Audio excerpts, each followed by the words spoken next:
दोस्तों, आज की कहानी हमारे देश की मशहूर परफ्यूम एक्सपर्ट मोनिका गुर्डे के कत्ल की है।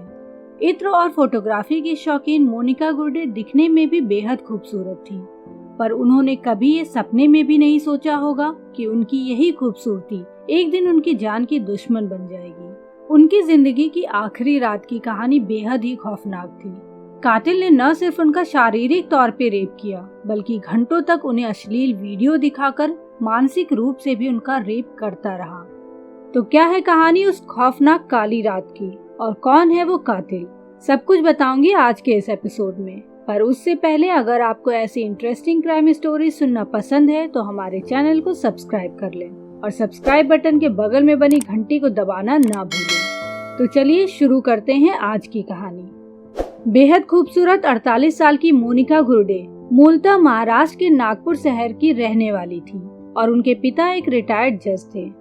मुंबई स्थित JJ institute of allied art से मोनिका ने फोटोग्राफी में डिग्री कोर्स भी किया था। मोनिका को बचपन से ही परफ्यूम्स का शौक था, लिहाजा फोटोग्राफी की पढ़ाई के दौरान मोनिका को इत्रों के बारे में भी काफी नॉलेज हो चुकी थी। वे इत्र की खुशबू से ही उनकी कीमत, क्वालिटी और ब्रांड के बारे में अपने दोस्तों को बता देती थी। लेकिन उस वक्त मोनिका ने ये नहीं सोचा था कि आगे जाकर वो देश की सबसे बेहतरीन परफ्यूम एक्सपर्ट के तौर पर भी उभरेंगी। कॉलेज के बाद मोनिका मुंबई को छोड़कर बेंगलुरु चली जाती हैं और वहां फोटोग्राफी में अपना करियर तलाशना शुरू कर देती हैं। बेंगलुरु में उनकी मुलाकात भारत राम अमृतम से हुई, जो कि एक प्रोफेशनल फोटोग्राफर थे। धीरे धीरे उनकी मुलाकात पहले दोस्ती और फिर प्यार में बदल गई। हालांकि उन दोनों की उम्र के बीच का फासला तकरीबन 20 साल का था। सन 2004 में मोनिका गुर्डे ने भारत राम अमृतम से लव मैरिज कर ली, लेकिन उनकी शादी ज्यादा दिन नहीं चली और सन 2015 में पति से वाद विवाद के चलते वो अकेले रहने लगी थी। पति से अलग होने के करीब 1 साल बाद यानी जून 2016 में मोनिका ने गोवा के कलंगूट बीच के करीब सन गोल्डा स्थित सपना राज वैली सोसाइटी में 3 बेडरूम का एक फ्लैट लिया और फिर वो अकेली उसी फ्लैट में रहने लगी। मोनिका का काम बेहद अच्छा चल रहा था। एक तरफ जहां उन्हें फोटोग्राफी का एक्सीलेंस अवार्ड मिला, तो वहीं दूसरी तरफ इत्र के बिजनेस में नाम कमाने की वजह से उनकी शोहरत हिंदुस्तान से बाहर इंग्लैंड तक जा पहुंची। मोनिका को परफ्यूम इंडस्ट्री से जुड़े लोग लेडी ऑफ स्मेल के नाम से भी जानने लगे थे और उस समय वो एक सेलिब्रिटी के तौर पर अपना जीवन जी रही थी।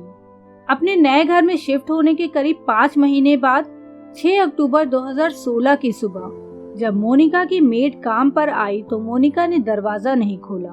मेड काफी देर तक डोरबेल बजाती रही, लेकिन दरवाजा तब भी नहीं खुला। मेड को लगा शायद मैडम गहरी नींद में है। ये सोचकर मेड ने फिर मुंबई में रह रहे मोनिका के भाई को फोन किया और उसे सारी बात बताई। इसके बाद मोनिका के भाई ने मोनिका के मोबाइल पर कई बार कॉल किया, लेकिन यहाँ भी मोनिका की तरफ से कोई रिस्पांस नहीं मिलता। फिर उसका भाई बगल में रह रही एक पड़ोसन को कॉल करता है, जिसके पास मोनिका के घर की डुप्लीकेट चाबी थी और उससे घर का दरवाजा खोलने को कहता है। मोनिका की पड़ोसन जब डुप्लीकेट चाबी से दरवाजा खोलकर फ्लैट के अंदर पहुंची तो वहां का नजारा देखकर उसकी चीखें निकल गईं। मोनिका के बेडरूम में मोनिका की लाश अर्धनग्न अवस्था में पड़ी थी। मोनिका के दोनों हाथ बेड से बंधे हुए थे और उसकी कमर के नीचे कोई भी कपड़ा नहीं था। मोनिका की पड़ोसन ने तुरंत इसकी सूचना पुलिस को दी। पुलिस मौके पर पहुंचती है और लाश को कब्जे में लेकर पोस्टमार्टम के लिए भेज देती है। इसके बाद पुलिस पूरे कमरे की तलाशी लेती है तो पुलिस को यहाँ एक चीज बेहद अजीब लगती है। घर में कोई भी सामान बिखरा नहीं था और ना ही दरवाजे पर किसी तरह की फोर्सफुल एंट्री का निशान था। यानी कि क्राइम सीन को देखकर पुलिस को ये लग रहा था कि जिसने भी मोनिका का कत्ल किया है उसे मोनिका अच्छी तरह से जानती थी। पुलिस ने सपना राज वैली में रहने वाले सभी लोगों से पूछताछ भी की। लोगों ने बताया कि ना तो उन्होंने मोनिका के चिल्लाने की कोई आवाज सुनी और ना ही किसी संदिग्ध व्यक्ति को आते जाते हुए देखा। इधर जानी मानी मोनिका गुर्डे की इस दर्दनाक हत्या की खबर पूरे शहर में आग की तरह फैल जाती है। जब मोनिका की पोस्टमार्टम रिपोर्ट आई तब उसमें जानकारी मिली कि मोनिका की मौत दम घुटने की वजह से हुई थी और मौत का समय तकरीबन रात के 2 से 3 के बीच का था। पर इस रिपोर्ट में एक बात और गौर करने वाली थी। और वो ये थी कि कातिल ने मारने से पहले मोनिका का बलात्कार किया था। इसके बाद पुलिस को लगा कि शायद ये किसी तरह के लव अफेयर का मामला हो, इसलिए पुलिस मोनिका के सभी दोस्तों और रिश्तेदारों से इस बारे में पूछताछ करती है, पर यहाँ से भी पुलिस को कोई सुराग नहीं मिलता। इस दौरान पुलिस मोनिका के हस्बैंड से भी बात करती है, पर उनसे भी कोई खास जानकारी नहीं मिलती। इसके बाद पुलिस एक बार फिर से मोनिका के फ्लैट की छानबीन करती है, लेकिन इस बार भी पुलिस को कुछ खास हासिल तो नहीं होता, पर किचन में कुछ अंडों के छिलके और बेडरूम में मोनिका के पर्स पर नजर जरूर जाती है। खास करके पर्स की बात करें तो एक पुलिस वाले को पर्स को देखकर कुछ शक हुआ, क्योंकि पर्स में एक भी रुपए नहीं थे और ना ही कोई डेबिट कार्ड, जबकि उस पर्स में डेबिट कार्ड के कुछ बिल जरूर पड़े थे। उस पुलिस वाले को ये बात खटकी, जिसके बाद पुलिस वाले ने मोनिका के डेबिट कार्ड का पता लगाने के लिए बैंक जाकर जांच पड़ताल की। वहां उसे पता चला कि 6 अक्टूबर के दिन ही पणजी से 4 किलोमीटर दूर सुबह सुबह इस डेबिट कार्ड का प्रयोग किया गया था, जबकि 6 अक्टूबर की सुबह ही मोनिका की लाश उसके कमरे से मिली थी और पोस्टमार्टम की रिपोर्ट में मरने का समय रात के 2 से 3 का था। तो सुबह में ये पैसे किसने और क्यों निकाले? इन सवालों के साथ ही पहली बार पुलिस को इस केस में कोई क्लू मिला था। अब पुलिस तुरंत उस एटीएम पर पहुंचती है जहां से पैसे निकाले गए थे। एटीएम के सीसीटीवी की जब जांच की गई तो पता चला कि एक लड़का मोनिका के डेबिट कार्ड से पैसे निकाल रहा था। पुलिस ने सीसीटीवी के जरिए उस लड़के की फोटो निकलवाई और फिर पुलिस वो फोटो लेकर सपना राज वैली पहुंची, जहां रहने वाले लोगों ने उस लड़के को पहचान लिया। यहाँ रहने वाले लोगों का कहना था कि ये लड़का पहले यहाँ का सिक्योरिटी गार्ड था। इसका नाम राजकुमार सिंह है और कुछ महीनों पहले ही मोनिका ने इस पर चोरी करने का इल्जाम लगाया था, जिसकी वजह से उसे यहाँ से निकाल दिया गया था। अब पुलिस के हाथ एक बड़ा सबूत लगा था। कातिल के रूप में सिक्योरिटी गार्ड था और कत्ल के पीछे की वजह भी थी। पुलिस ने जब सिक्योरिटी गार्ड राजकुमार की कुंडली खंगालनी शुरू की तो पता चला कि राजकुमार पंजाब के भटिंडा का रहने वाला था और पहले भी चोरी की वजह से उसे कई बार काम से बाहर निकाला गया था। लेकिन पुलिस के पास ये जानकारी नहीं थी कि राजकुमार रहता कहाँ है, क्योंकि राजकुमार का कोई ठिकाना नहीं था। इसलिए पुलिस इंतजार करने लगी कि नेक्स्ट टाइम जब राजकुमार डेबिट कार्ड का प्रयोग करेगा तभी उसे पकड़ा जा सकता है। कत्ल के 2 दिन बाद यानी कि 8 अक्टूबर 2016 को राजकुमार ने बेंगलुरु शहर में वापस से उस डेबिट कार्ड का प्रयोग किया और कुछ पैसे निकाले। इस बात की सूचना तुरंत बैंक वालों ने गोवा पुलिस को दी। इसके बाद गोवा पुलिस ने बेंगलुरु पुलिस से बात की, उन्हें सारा केस समझाया, साथ ही राजकुमार का फोटो भी दिया और उनसे उस सिक्योरिटी गार्ड को जल्द से जल्द पकड़ने में मदद मांगी। जिसके बाद बेंगलुरु पुलिस उस एटीएम के आसपास के सभी होटलों में राजकुमार का फोटो दिखाकर पूछताछ शुरू कर देती है। इसी सर्च ऑपरेशन के दौरान एक होटल के रिसेप्शनिस्ट ने राजकुमार का फोटो देखकर उसे पहचान लिया और पुलिस वालों को बताया कि ये लड़का उनके यहाँ ही रह रहा है, लेकिन इस वक्त वो बाहर गया हुआ है। इसके बाद सादी वर्दी में पुलिस वाले होटल के रिसेप्शन एरिया में बैठकर राजकुमार का इंतजार करने लगते हैं। कुछ समय बाद जैसे ही राजकुमार होटल में वापस आता है, पुलिस वाले उसे तुरंत पकड़ लेते हैं। पकड़े जाने के बाद जब राजकुमार से पुलिस वाले मोनिका गुर्डे के कत्ल के बारे में पूछताछ करते हैं तो वो अपना गुनाह आसानी से कबूल लेता है। पर जितनी ही आसानी से उसने अपना गुनाह कबूल किया था, उतना ही ज्यादा खौफनाक उसका कबूलनामा था, जिसे सुनकर सभी पुलिस वालों के होश उड़ गए थे। राजकुमार ने अपने कबूलनामे में बताया कि जून 2016 में जब पहली बार मोनिका घर देखने सपना राज वैली सोसाइटी आती है तो उस समय राजकुमार ही वहाँ का सिक्योरिटी गार्ड था और उसने ही मोनिका को फ्लैट खोलकर दिखाया था। इस दौरान उसकी थोड़ी बहुत बातचीत भी मोनिका से हुई। मोनिका की खूबसूरती और उसकी मीठी बोली राजकुमार के दिल को छू लेती है। कहीं न कहीं पहली ही नजर में राजकुमार को मोनिका से प्यार हो जाता है, लेकिन उसे पता था कि सिक्योरिटी गार्ड होने की वजह से वो कभी मोनिका को पा नहीं सकता। इसके बाद जब मोनिका उस फ्लैट में रहने के लिए आती है तो राजकुमार घर का सामान शिफ्ट कराने में उनकी हेल्प करता है। मोनिका यहाँ अकेली रहती थी और ये बात राजकुमार को अच्छे से पता थी, इसलिए वो अक्सर किसी न किसी हेल्प के बहाने मोनिका से मिलने उसके फ्लैट में जाने लगा। जैसा कि सभी की सोसाइटी में सिक्योरिटी गार्ड अपनी एक्स्ट्रा कमाई के लिए गाड़ियाँ धुलते हैं, वैसे ही यहाँ भी राजकुमार सोसाइटी की सभी गाड़ियों को धुलता था। अपनी कुछ एक्स्ट्रा कमाई के लिए। एक दिन उसने मोनिका से उसकी गाड़ी की धुलाई की इजाजत मांगी। राजकुमार की नीयत से अनजान मोनिका ने उसकी बात मान ली। अब राजकुमार डेली सुबह सुबह कार की चाबी लेने के बहाने मोनिका के फ्लैट में पहुंच जाता था। इसके कुछ दिनों बाद मोनिका की गाड़ी में रखी एक छतरी खो गई। मोनिका को अच्छे से याद था कि उसने आखिरी बार छतरी गाड़ी में ही रखी थी और गाड़ी की चाबी उसके अलावा सिर्फ राजकुमार के पास ही होती है। इसलिए उसे राजकुमार पर शक हुआ, जिसके बाद उसने सिक्योरिटी गार्ड के रूम यानी कि जहां राजकुमार रहता था वहां की तलाशी ली। तलाशी के दौरान मोनिका की छतरी राजकुमार के रूम में ही मिली। राजकुमार की ये चोरी मोनिका को पसंद नहीं आई और उसने राजकुमार की सिक्योरिटी कंपनी में उसके खिलाफ कंप्लेन करके उसे नौकरी से निकलवा दिया। हालांकि राजकुमार ने वो छतरी प्यार की निशानी के तौर पर चुराई थी, पर वो ये बात मोनिका से कह नहीं पाया। मोनिका के ऐसा करने की वजह से राजकुमार के दिल में मोनिका के खिलाफ गुस्सा और नफरत भड़कने लगी। उसने कई बार मोनिका से माफी भी मांगने की कोशिश की, पर मोनिका ने उसे कभी माफ नहीं किया।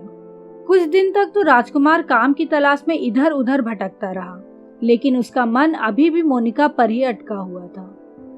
2 अक्टूबर की शाम को वो वापस सपना राज वैली सोसाइटी में एक खौफनाक मंसूबे के साथ आया, लेकिन उसने देखा कि मोनिका की गाड़ी जहां खड़ी होती थी वहां नहीं है। वो समझ जाता है कि अभी मोनिका अपने घर में नहीं है। इसके बाद वो सपना राज वैली की छत पर जाकर छुप जाता है और मोनिका के लौटने का इंतजार करने लगता है। राजकुमार बिना कुछ खाए पिए वहीं छत पर छुपकर इंतजार करता रहा और रोज रात में वो छत से उतरकर मोनिका की गाड़ी को देखने आता था, जिससे उसे पता चल सके कि मोनिका वापस आई या नहीं। 5 अक्टूबर की रात 8 बजे राजकुमार नीचे गाड़ी देखने आता है तो वहां मोनिका की गाड़ी खड़ी थी।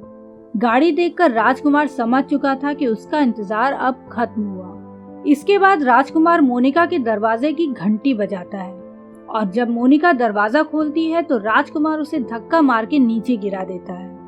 इससे पहले मोनिका कुछ समझ पाती, राजकुमार फट से अपनी जेब से चाकू निकालकर मोनिका के गले पर रख देता है और उससे कहता है कि अगर वो चिल्लाएगी तो वो उसे मार देगा। अपनी जान बचाने के लिए मोनिका राजकुमार की बात मान लेती है।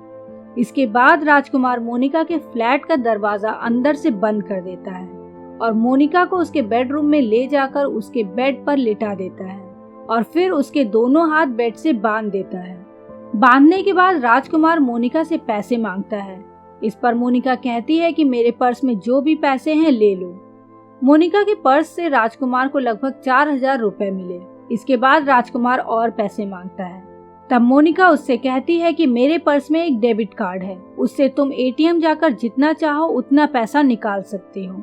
मोनिका ने उसे अपना एटीएम पिन भी बता दिया। उसे लगा शायद पैसे की लालच में राजकुमार एटीएम चला जाए और फिर वो किसी तरह अपने आप को छुड़ाने की कोशिश करेगी, पर राजकुमार के मन में तो कुछ और ही चल रहा था। इसके बाद मोनिका शोर ना मचा सके इसलिए राजकुमार मोनिका के मुंह में कपड़े ठूस देता है। फिर वो किचन में जाकर खाने पीने का सामान खोजने लगता है, क्योंकि वो 2 दिन से भूखा प्यासा छत पर छुपा हुआ था। उसने सबसे पहले फ्रिज से पानी निकालकर पिया, फिर फ्रिज में रखी सारी चॉकलेट और आइसक्रीम खाई और फिर 2 अंडे बनाए और उसे भी खाया। ये सब वो बड़े ही इत्मीनान से कर रहा था, क्योंकि उसे पता था कि यहाँ मोनिका अकेले रहती है। रात 12 बजे के बाद वो वापस मोनिका के बेडरूम में गया और फिर मोनिका से उसके मोबाइल का पासवर्ड पूछा। मोनिका ने मोबाइल का पासवर्ड भी दे दिया, जिसके बाद उसने मोनिका के मोबाइल पर अश्लील वीडियो के साइट्स को ओपन करके उसे घंटों तक दिखाया और फिर उसने घंटों तक मोनिका का रेप किया। रात करीब 2:30 बजे राजकुमार का मन जब मोनिका से भर जाता है तब उसने मोनिका के मुंह को तकिए से दबा दिया। उसने मोनिका के मुंह पर तब तक तकिया दबाए रखा जब तक कि वो मर नहीं गई और फिर रात करीब 3 से 3:30 के बीच वो मोनिका के बाथरूम में नहाया और वहां से निकल गया। राजकुमार का पूरा बयान लेने के बाद गोवा पुलिस उसके खिलाफ सारे एविडेंस इकट्ठा करती है और फिर उस पर रेप, मर्डर और लूटपाट का केस लगाकर कोर्ट में पेश करती है। इस मामले की अभी भी निचली अदालत में सुनवाई जारी है, इसलिए राजकुमार को अब तक कोई ठोस सजा नहीं सुनाई गई है। हालांकि वो अभी जेल में है और उसके छूटने की कोई गुंजाइश नहीं है। लेकिन ऐसे सन की मानसिकता वाले राक्षस लोगों को जल्द से जल्द कड़ी सजा मिल जाती तो ज्यादा अच्छा होता।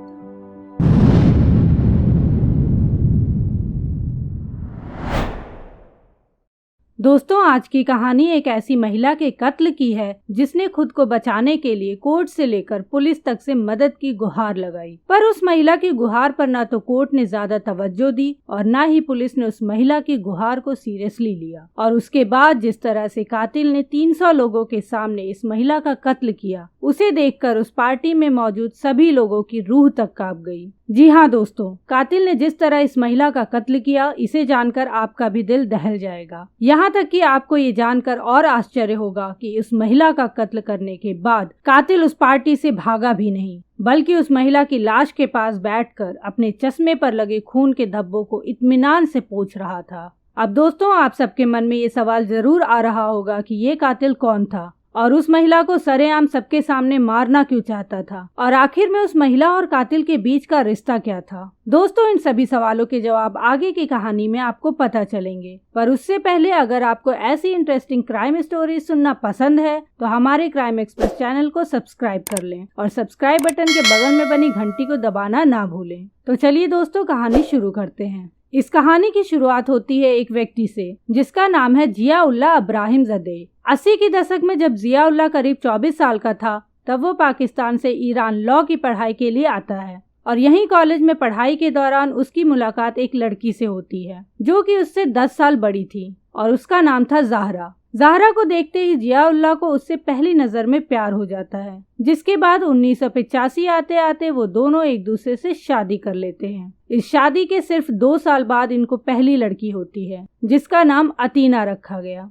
और इसके बाद इनका एक लड़का होता है जिसका नाम अरमान रखा जाता है। 1997 तक आते आते ये पूरा परिवार अफगानिस्तान से निकलकर ऑस्ट्रेलिया के एडिलेड में शिफ्ट हो जाता है और यहीं एडिलेड में रहते हुए ज़हरा ने एक और छोटी सी बच्ची को जन्म दिया जिसका नाम अनीता रखा गया। अब जहाँ पर ये परिवार ऑस्ट्रेलिया में शिफ्ट हुआ था, वहाँ के आसपास के लोग इन्हें बहुत ही इज्जत की नज़र से देखते थे, क्योंकि ये जो ज़ाहिरा थी वो अपने घर में एक हाउसवाइफ की तरह रहा करती थी और अपने बच्चों की अच्छी देखभाल कर रही थी। जबकि जियाउल्लाह ईरान और अफगानिस्तान दोनों से ही लॉ की डिग्री पास करके ऑस्ट्रेलिया पहुंचा था और यहाँ वो अब एक जाना माना वकील बन चुका था, जिसकी वजह से उसकी अपनी कम्युनिटी में बहुत रिस्पेक्ट थी। लेकिन ये सिर्फ एक मुखौटा था इस परिवार का, क्योंकि ये जो वकील जियाउल्लाह था, इस घर का सारा करता धरता, इस घर का मुखिया, वो घर के बाहर तो बहुत ज्यादा रिस्पेक्टफुल था, लेकिन घर के अंदर इसकी सच्चाई वही जानते थे जो इस घर में रहा करते थे,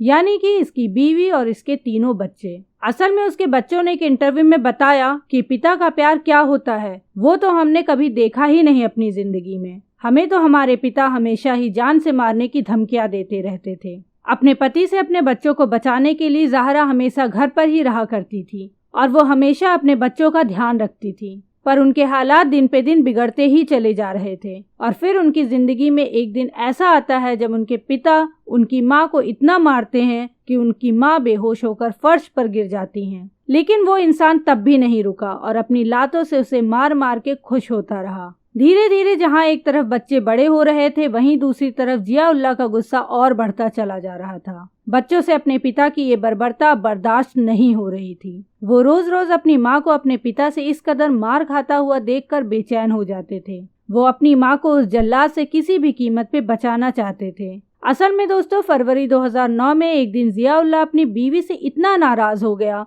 कि उसे मारते मारते गुस्से में उसके गले पे चाकू तान देता है और इससे पहले वो कोई और हरकत करता तभी उसका बेटा जो अब 20 साल का हो चुका था वो बीच में आ जाता है और अपने पिता को धक्का देकर जमीन पे गिरा देता है और फिर उनसे कहता है कि हम सब आपको अब और नहीं झेल सकते, हम लोग आपको, आपके इस घर को और इस शहर को छोड़कर चले जाएंगे और दूर कहीं एक ऐसे शहर में अपना घर बनाएंगे जहाँ आपकी परछाई तक भी ना पड़े। बेटे की इस बात पे जियाउल्लाह और ज्यादा भड़क जाता है और बोलता है कि अगर तुम लोगों ने इस घर को छोड़कर जाने की बात सोची भी तो इसी घर में तुम सबको बंद करके आग लगा दूंगा। जियाउल्लाह की इस धमकी से ज़हरा डर जाती है और जियाउल्लाह के पागलपन को देखते हुए उसे लगता है कि जियाउल्लाह किसी दिन उसके किसी बच्चे को सच में न मार दे। और फिर अगले ही दिन ज़हरा अपने तीनों बच्चों के साथ उस घर को छोड़कर वहां से फ्लाइट पकड़कर दूसरी जगह शिफ्ट हो गई। जब ज़हरा अपने बच्चों के साथ दूसरी जगह शिफ्ट हुई तो उसे दो बातें अच्छी तरह से पता थी। पहली कि उसके पास पैसे आने का कोई साधन नहीं था और दूसरा कि उसका पति इतनी आसानी से उन लोगों का पीछा नहीं छोड़ने वाला। ये बात भी कंफर्म थी कि वो इसका बदला जरूर लेगा। और उसी दिन ज़हरा के भाई ने फोन करके उसको बताया कि मेरे पास जीजू यानी जियाउल्लाह का फोन आया था और वो मुझे गालियां दे रहा था और कह रहा था जैसे तुम्हारी बहन मेरे बच्चों को लेकर भागी है मुझसे दूर, मेरी बेइज्जती करी है उसने मेरे समाज में, अब मैं ऐसे ही उसे नहीं जाने दूंगा, मैं इसका बदला जरूर लूंगा। इसके बाद ज़हरा ने सोचा कि क्यों ना वो ऑस्ट्रेलिया से ही बाहर निकलकर वापस अपने देश ईरान चली जाए, लेकिन वह अभी भी ऐसा कुछ नहीं कर सकती थी क्योंकि उसकी सबसे छोटी बेटी अनीता अभी एक माइनर थी और अभी वो ऑस्ट्रेलिया नहीं छोड़ सकती थी। जिसके बाद इस परिवार ने एक वकील को हायर किया और पूछा कि क्या उन्हें पुलिस प्रोटेक्शन वगैरह मिल सकता है और फिर उन्होंने प्रोटेक्शन के लिए अप्लाई कर दिया। ज़हरा ने कोर्ट में बताया कि मेरा पति मुझे जान से मारने की फिराक में रहता है, वो कभी भी मुझे या मेरे बच्चों को मार सकता है,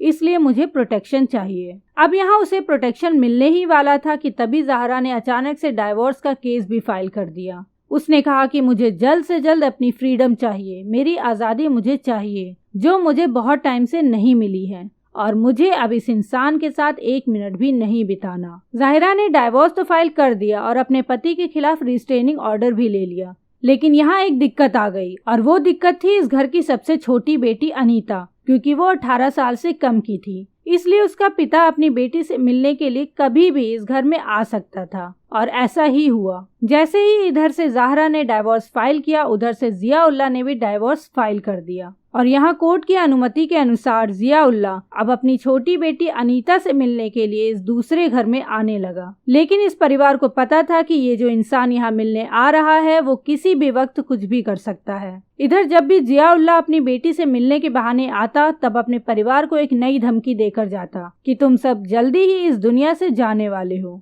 जिसके बाद इस घर का एकमात्र बेटा यानी कि अरमान पुलिस में अपने पिता के खिलाफ कंप्लेन कराने जाता है, पर पुलिस भी अपने हाथ खड़े कर देती है क्योंकि कोर्ट ने ही जियाउल्लाह को अपनी बेटी से मिलने की इजाजत दी थी, तो अब पुलिस भी उसे रोक नहीं सकती थी। पुलिस अधिकारियों से अरमान को सिवाय दिलासा के अलावा और कुछ नहीं मिला। पुलिस के हाथ खड़ा कर देने के बाद ज़हरा ये समझ चुकी थी कि अब उसे और उसके बच्चों को उसे खुद ही अपने पति से बचाना पड़ेगा। इसके बाद ज़हरा अपना ये घर भी छोड़ देती है और एक नई जगह पर जाकर रहने लगती है। वो अब हर महीने अपना एड्रेस बदलने लगती है ताकि उसके पति को उसका पता ना लगे। यहाँ तक कि उन लोगों ने अपनी कुछ रातें सड़कों पे सो के बिताई। दोस्तों, अब आप इसी बात से अंदाजा लगा लीजिए कि उनके मन में जियाउल्लाह का कितना खौफ था। ऐसे ही बचते बचाते इन सब का 1 साल निकल जाता है और 1 साल बाद फरवरी 2010 में जियाउल्लाह ने कोर्ट में पिटीशन डाला कि उसे रिस्ट्रेनिंग ऑर्डर में थोड़ी छूट दी जाए। दोस्तों, यहाँ मैं आपको ये बता दूं कि अभी तक रिस्ट्रेनिंग ऑर्डर में क्या था।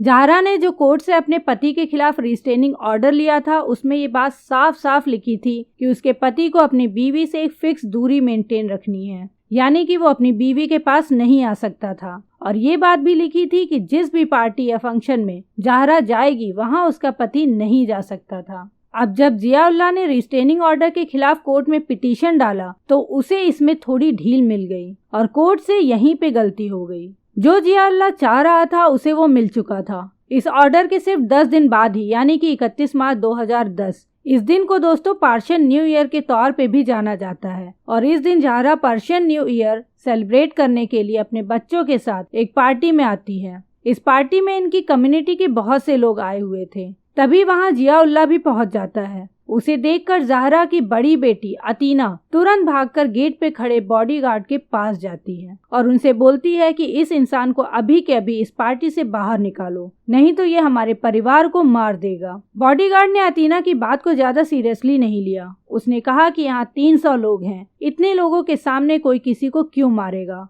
और अगर मारना ही रहेगा तो अकेले में मारेगा। और वैसे भी हम लोग यहाँ हैं तो तुम्हें और तुम्हारे परिवार को कुछ नहीं होने देंगे। इधर अतीना बॉडीगार्ड से मदद मांग ही रही होती है कि उधर जियाउल्लाह जैसे ही अपनी बीवी के पास पहुँचता है वो तुरंत अपने जेब से एक चाकू निकालता है और एक के बाद एक करीब 8 से 10 बार उस चाकू से अपनी बीवी के गले पर वार करता है। जब तक लोगों को कुछ समझ में आता तब तक ज़ाहरा इस दुनिया से जा चुकी थी। दोस्तों, इसके बाद जियाउल्लाह ने जो किया उसे सुनकर आप और भी चौंक जाएंगे, क्योंकि नॉर्मली कत्ल करने के बाद लोग भाग जाते हैं, पर यहाँ ऐसा कुछ भी नहीं होता। बल्कि यहाँ तो जियाउल्लाह अपनी बीवी का कत्ल करने के बाद उसकी लाश के बगल में आराम से बैठता है और अपने रुमाल से अपने चश्मे पर लगे ज़ाहरा के खून को साफ करते हुए बोलता है कि अच्छा हुआ मर गई, अब जाकर मेरे दिल को तसल्ली मिली। जिस समाज के सामने तुमने मेरा अपमान किया, आज मैंने अपने उस अपमान का बदला ले लिया है। जियाउल्लाह वहीं बैठा रहता है जब तक कि वहाँ पुलिस नहीं आ जाती, मानो वो पुलिस का ही इंतजार कर रहा हो।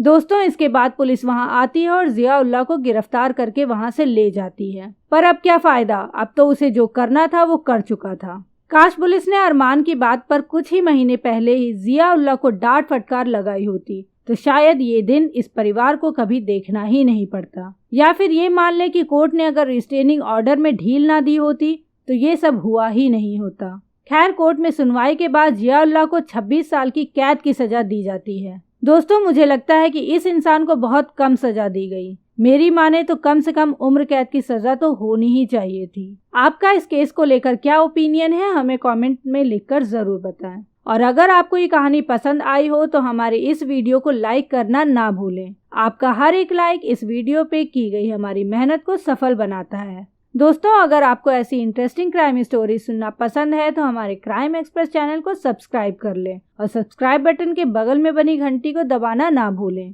तो मिलते हैं फिर नेक्स्ट वीडियो में एक नई कहानी के साथ। तब तक के लिए बाय बाय, टेक केयर, शब बखैर।